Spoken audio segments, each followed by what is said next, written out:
¿El flaco o Everard?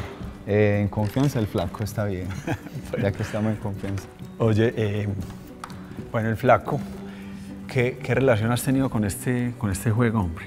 Con el ajedrez, unas clases de mi papá que me metió en Confama a aprender hace muchos años, pequeño. ¿Y qué color elegías El siempre? negro siempre. ¿Y qué siempre ficha? Dos negros y un peón negro. Bueno, yo me voy a ir con este. Bienvenido, Muchas Everard, gracias, aquí Oscar, en Tablas, hermano.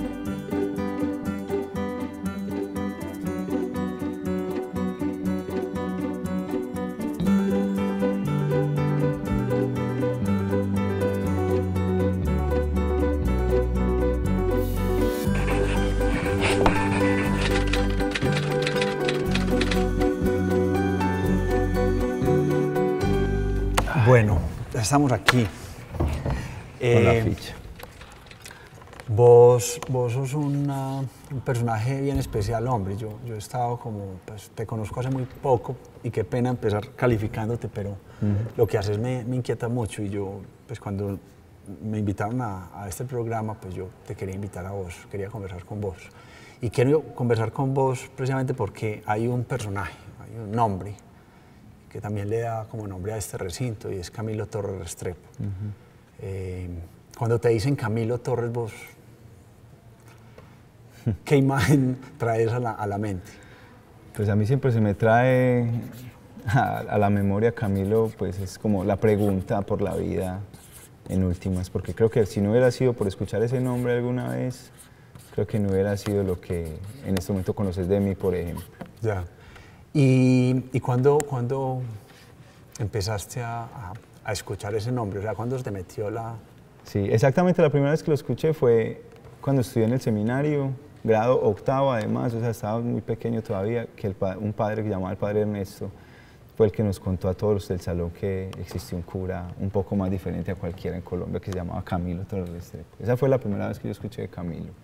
Y que obviamente pues me generó la pregunta, pues en ese momento no fui como a profundizar mucho, bueno, pero... Eras un pelado de 13 14 años. 13 años exactamente. Eso me lleva a otra como inquietud, el tema vocacional, o sea, ¿qué te llevó como a acercarte a la iglesia? Pues me imagino que la iglesia católica, estamos hablando del seminario. Pues yo creo que es un asunto familiar, o sea, yo vengo de una familia realmente muy tradicional, muy conservadora, o sea, no digamos al radicalismo del fanatismo, pero sí yo creo que hay como una incentivación, porque siempre estuve metido como en algunas cosas de la iglesia y pues, no sé, en esas búsquedas resulté como tirándome ahí un año al seminario, porque solo fue un año, pues. Bueno, eso genera una coincidencia, vos sos un gestor cultural, pues,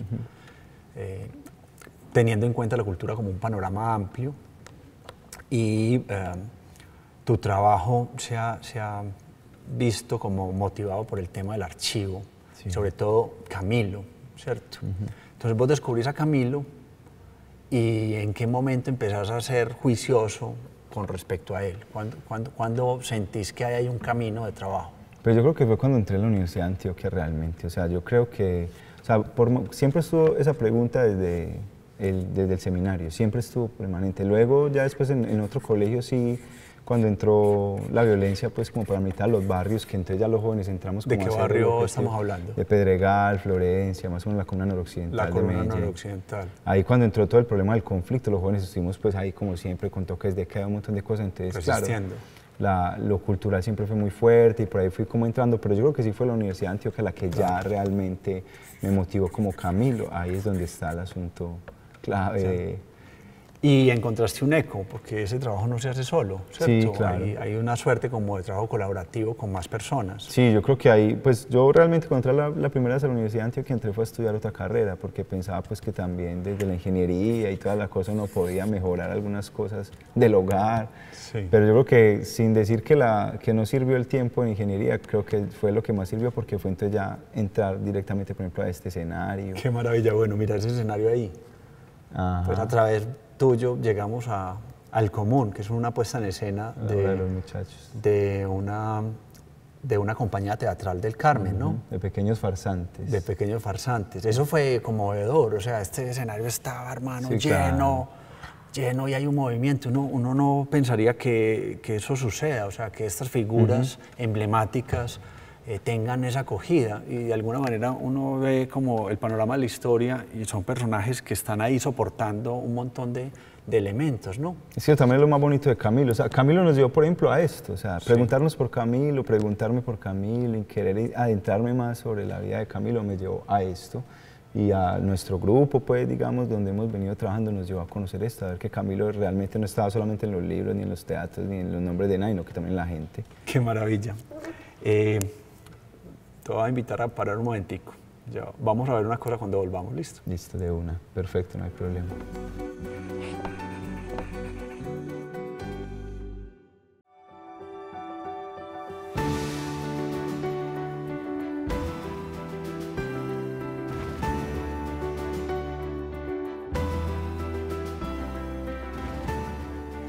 Camilo vive Medellín, ese es el nombre, ¿no? Sí, ese es el nombre que nosotros le apodamos al proceso, al proyecto. ¿Cuánto tiempo llevas con este proyecto? Este año se cumplen ya cinco añitos de haber fundado este proyectico. ¿Cuántas veces has mostrado así públicamente este contenido? Pues esta es solamente la segunda vez, porque la primera no fue como tan bien estructurada, fue más como de querer mostrarla un poco más informal, sin tanto conocimiento, porque fue como el segundo año apenas, entonces no teníamos mucho conocimiento de archivos, pero este sí está Qué maravilla. bellísimo, bellísimo. Esa foto de Vicente. ¿Ese archivo, ese es de quién? ¿De quién es este archivo? Este archivo, estas fotografías son un archivo personal que me heredó el sacerdote Vicente Mejía, hace ya como 2 años. Ya los otros archivos de prensa y todo eso sí han sido donación también que se ha dado por Vicente y por otros miembros de Golconda al proceso como tal, a Camilo Vive Medellín. Qué bonito, man. Bueno, de verdad, aquí tengo, de manera osada, nos trajimos este fragmento de tu archivo. Bueno, y aquí está Camilo, sacerdote, profesor, psicólogo. Sociólogo. Sí, sociólogo, perdón. Científico. ¿Cuál es la fase de Camilo científico? Pues digamos que como sociólogo se le hace también ciencia, claro. Sí. El ser humano, ¿cierto? Este personaje. Claro. O sea, es un personaje que realmente ha iluminado como no solo tu sendero, sino el sendero de mucha gente, ¿cierto? Sí. Ahí yo quisiera como plantearte algo que a mí me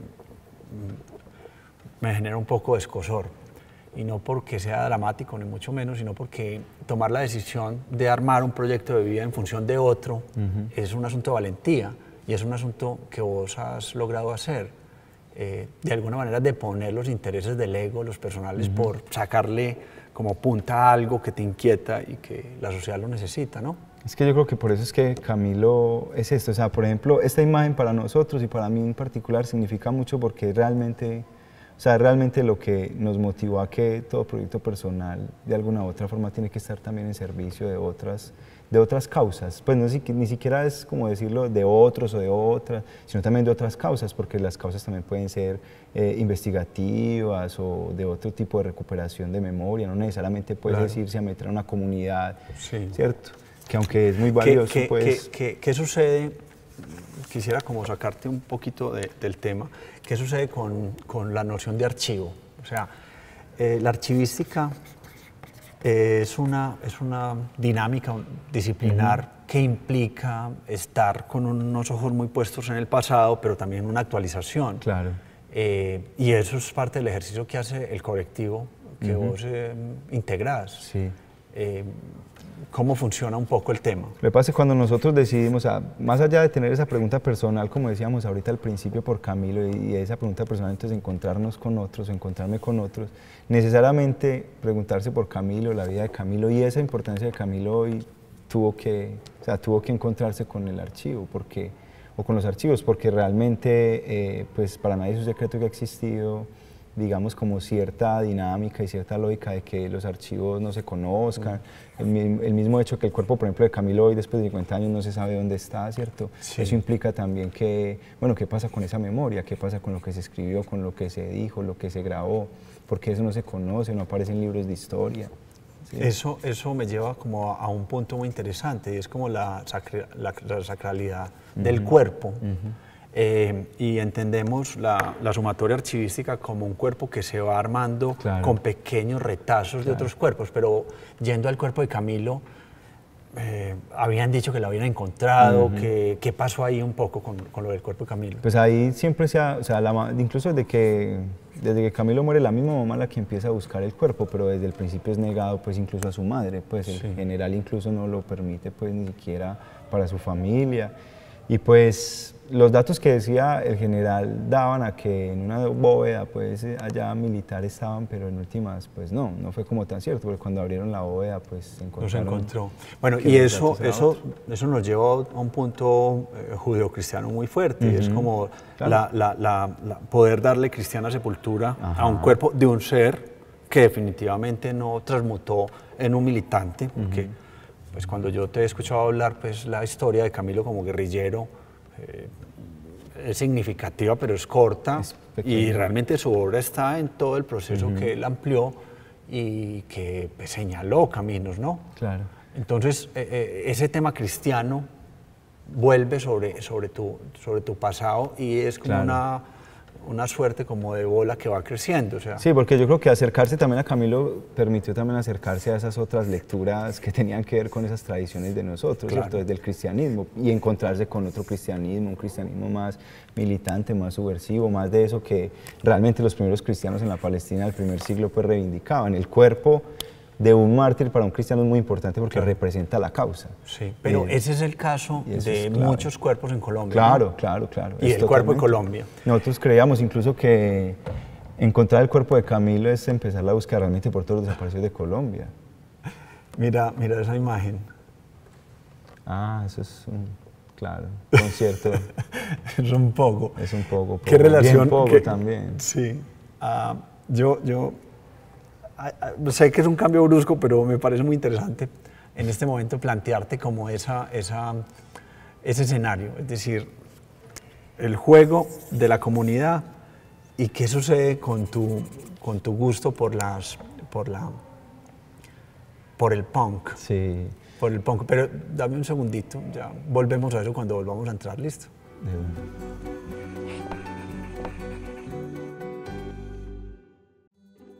Everard, quedamos con esta imagen de este pogo, y hay como una tensión, y aquí va a salir otra imagen enseguida, y es la cristiandad y la sociedad. O sea, ¿cuándo empezás como a plantearte ese gusto musical por el punk, y qué hay en el punk que haga resonancia a ese universo contestatario de Cristo? Es que eso es lo más curioso, porque así como cuando te conté ahorita que en el seminario un sacerdote fue el primero que me mencionó a Camilo, también fue en el seminario donde conocí a mi primer amigo que escuchaba, el hermano de él escuchaba punk, y entonces por ahí fue que nos fuimos enredando. Y aunque al principio fue muy duro encontrar alguna relación, después con el tiempo, digamos que la madurez y el aprendizaje también pues sobre eso y la vivencia me llevó a entender que por todo lo que nos pasaba en el barrio, pues en ese momento a los jóvenes, el punk fue el refugio realmente, y la posibilidad también de... Bueno, hay todo un proceso de resistencia. De hecho, hay una tipología, los expertos hablan de rock medallo, de todo el proceso, o sea, nos marcó Rodrigo de No Futuro, ¿ya? Y ahí viene este personaje, este libro, cuando estábamos pensando en vos y estudiando tu trabajo, pues evidentemente sale este trabajo de Aníbal Vaz de Melo. Cristo el anarquista. Cuando a uno le dicen eso, por Dios, o sea, ¿qué estamos hablando? Sí, pues esa es la sensatez, es el amor, bueno, pero yo creo que en ese mensaje del amor hay una lógica de anarquía profunda, ¿no? Sí. Yo también coincido en eso. Yo creo que incluso ser anarquista es optar por el amor. O sea, yo creo que el anarquismo es la demostración de amor más puro que hay.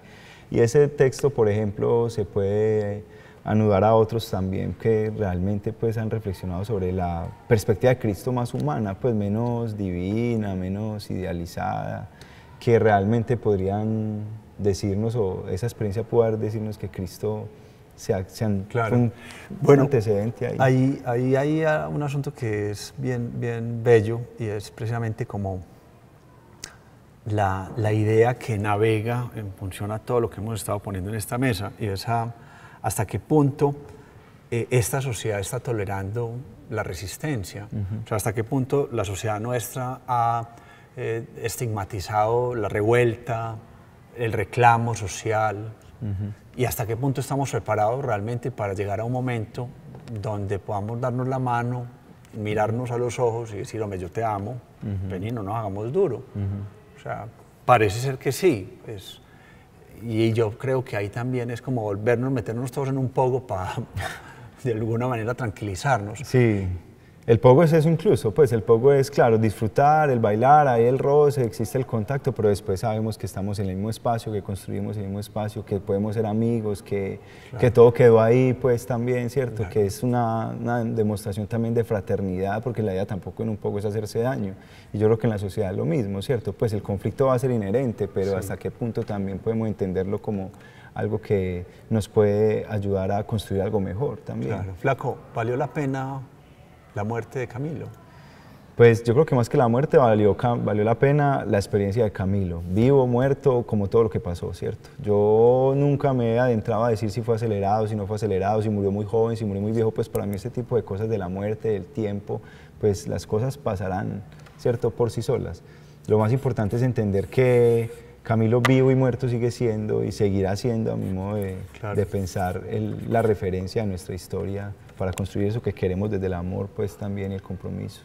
¿Conoces esta imagen, cierto? Sí, claro, el taller 4 rojo.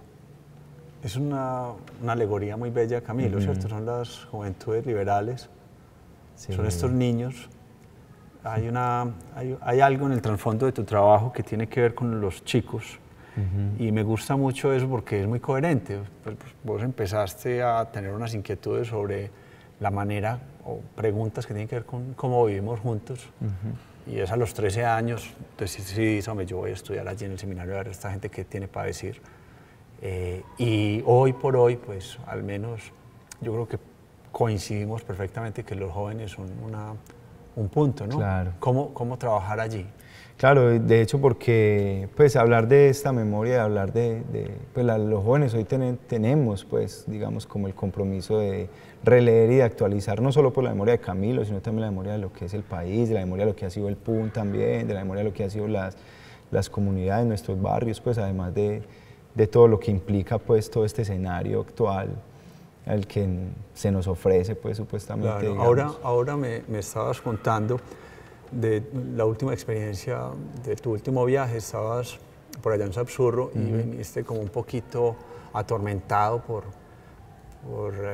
la llegada masiva de turistas allí, falta de control, o más bien un descontrol no divertido. Eso me lleva como una pregunta que tengo en la cabeza y quisiera ponerte, y es, ¿está Colombia preparado para asumir un proceso de paz hoy? ¿Están los territorios blindados para poderle dar garantías a sus pobladores? Pues yo creería que no, la verdad, Oscar. Yo creo que todavía nos falta mucho para estar preparados para un escenario donde la paz sea, digamos, lo que realmente marque la pauta, pues no solo pues, de relacionamiento y de trabajo. Yo creo que realmente, aunque es necesario hoy dejarnos de dar tan duro, como vos decías, porque es necesario dejarnos de dar tan duro, creo que no estamos preparados para implementar un montón de asuntos y de abrir un poco nuestros territorios y nuestro país como a otras lógicas, porque en realidad nos falta todavía reconocernos a nosotros mismos, pues, reconocernos entre nosotros. Sí, hay un teórico que a mí me interesa mucho, un italiano que se llama Toni Negri. Y él, en uno de sus trabajos, que es El Imperio, es escrito a 4 manos con Michel Hart, él habla en el capítulo 4 específicamente del militante político contemporáneo. Y él plantea como 3 instancias. Uno es la otredad, es decir, el otro es el que me hace. La segunda es la noción del universo de lo posible. Es decir, esto es mecánica. Es qué debo yo accionar hoy para que lo que no es posible hoy sea posible mañana. Claro. Y el tercero sí es la tapa el congolo y es el amor. Sí. El amor, y ¿sabes qué? Es lo más interesante, que cuando habla del amor, ¿sabes a quién pone? A Francisco, a San Francisco de Asís. Claro. Francisco de Asís siempre ha sido el referente sobre eso, aunque hay que hacerle pues otra lectura, está en la historia de San Francisco, pero creo que ejemplifica muy bien lo que es realmente pues ese compromiso por el amor, y que yo creo que a eso... Ahora, no es un amor, es el amor cristiano, no es el amor filial, ¿no? Claro, es el entenderme como parte del otro, y es cuando hablamos de Francisco, de San Francisco de Asís, estamos hablando de que el otro en San Francisco de Asís es una suma de los otros no humanos, es decir, de los animales, del medio ambiente. Claro, la naturaleza pues en Francisco fue muy importante, sino que es eso, es decir, Oscar, o sea, el amor nosotros no podemos seguirlo reduciendo a un vago sentimiento que uno siente de afecto, o sea, el amor incluso puede ser una categoría política, puede ser un escenario también de trabajo, puede ser una estrategia, un elemento táctico en pro de, ¿sí? O sea, lo importante del amor es que permite ser y hacer con otros, simple y llanamente eso. Escogiste el peón negro. Y yo tomé el otro peón pues, para esta conversación. Yo creo que hay un mensaje muy lindo en estas dos fichas y es que la construcción se da de iguales, ¿no? Claro. Y de abajo para arriba, eso es lo que se ha llamado el poder constituyente, constituir una sociedad. Yo estoy muy agradecido contigo por haber aceptado esta invitación, Everard. Y con vos, y como suele ocurrir con el ajedrez cuando se empata, que quedan en tablas, como es el nombre de este programa, es una incitación a volver a hablar. De una.